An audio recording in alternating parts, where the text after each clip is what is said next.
The kids will practice driving through cones and backing up to tools with machines like this. For these airmen, learning how to budget properly now can mean the difference between life's later purchases, such as a car or a house. A biker burnout held 40 feet above the ground in the steel cages behind me. And I believe there's... Out on Forest Service Road 350, the morning started fairly quiet. A small meeting to discuss the day's events. Safety is number one here this morning. But it didn't take long for things to take off. We're flying in some bridges that are going to go across the creek on the Deerfield Trail. 25 bridges to be exact, which in this woodland country is no easy task. We used to be able to go in and put them in with trucks, but now the area is closed. All in an effort to make Deerfield Trail a safer hike. Bridges that we've had out there in the past since the 90s are starting to rot. Forest Service called upon the National Guard last year for the same job. They did about 10 or 11 last year, and they were done by early afternoon. The two Black Hawk helicopters did the heavy lifting. Less than a ton, but which is no problem for those helicopters. The task also benefits the soldiers. It's a great training opportunity for them. Bill Texel of the Forest Service says it makes his life easier too. It saves us a lot of work. It would take us years to get this many, and now we can do it in one day. After the beams are dropped into place,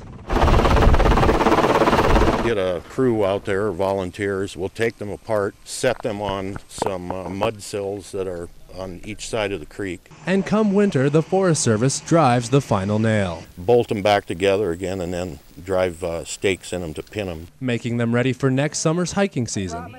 Ben Johnson, Dakota Territory News. For sure the economy is hard and people are looking for just more savings, and and traveling is expensive, and you can stay in your own town, and if communities are offering more options, then people can stay local. Also, I think that there's a big promotion right now for Small Business Saturday. That was new this year. They basically are just trying to facilitate small businesses, trying to help them out. Actually, something that American Express, I guess, is sponsoring, so who knows what their perks are, but anyway, there's a lot of advertisements you see on TV. They're just saying because on Black Friday is such a big push for the big box stores. That's their huge event day. So now I think someone just thought, well, hey, Saturday, let's support small business. Sometimes it's because they know the vendors or the people that are selling the products. It's kind of left me anyway, so that's probably good. Soap all shoved in your pockets. I know there are people that prefer to do business with companies where all the money basically stays in the area. Instead of putting the money into the gas tank, I can buy more things. You shop in your own community. You're not helping just that business, you're helping your community. And that's something that people, I think, are starting to really understand more and appreciate. According to the National Institute on Deafness and Other Communications Disorders, about 5% of children have noticeable speech disorders. I've had it my whole life, Ben. It doesn't just stop. Parrott was diagnosed with an articulation error, an inability to say various words or letters. The most common is replacing the letter R with the letter W, like the word wabbit. Today, Parrott still cannot say his R's. I've kind of just accepted it and just live and go on with my days. I don't think the stigma is as large as it used to be. Anymore in the school districts, kids are pulled out for so many things. 5% of the world's children are placed in specialty speech programs by the first grade, even if for only a minor communication disorder.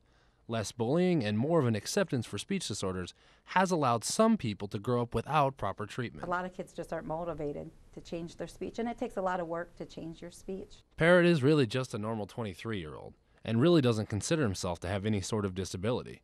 But for those of you that do wish to fix or treat a disorder, yep, our tick is drill and practice. But with practice, It'll get better, kids. Ben Johnson reporting. I can see that I'm off to one side. They're here at Jenner Equipment earning their hazardous occupations safety training certificates. Kids come in, they do safety training because they're going to go off and work for a farmer or rancher doing haying or jobs this summer involving equipment. 13-year-old Shane Harkin started up the tractor this morning to learn just that, knowing the training won't be lost on him. If you don't run tractors safely, you could end up getting hurt or killed. Federal law requires that 14 and 15-year-olds be certified, but teens as young as 13 can take the course. It's kind of a safety insurance for the employer to know that the kids have had some training. Because, unless the teen is working for their family, the employer can be fined up to $10,000 if the kid is uncertified. The certification process starts out with a written test. And they study for that examination, take the test. Then, onto the skills test. The kids will practice driving through cones and backing up to tools with machines like this. Do a serpentine pattern through it. We'll have them pull into a pretty tight boxed area. They'll have to back up a serpentine pattern of cones. And if that wasn't hard enough, without hitting any of the cones and without breaking pattern. After that, and I also have them back up to an implement. This time I had them back up to a 3-point disc where they had to learn how to hook up to that disc. With a cool confidence, Shane passes. Oh, I'm pretty good. I didn't make any mistakes. Shane knows the training will pay off now and in the long run. I'm doing it just to make a couple extra bucks, you know, and maybe buy a couple of tractors and put up my own hay sometime. Ben Johnson, Dakota Territory News.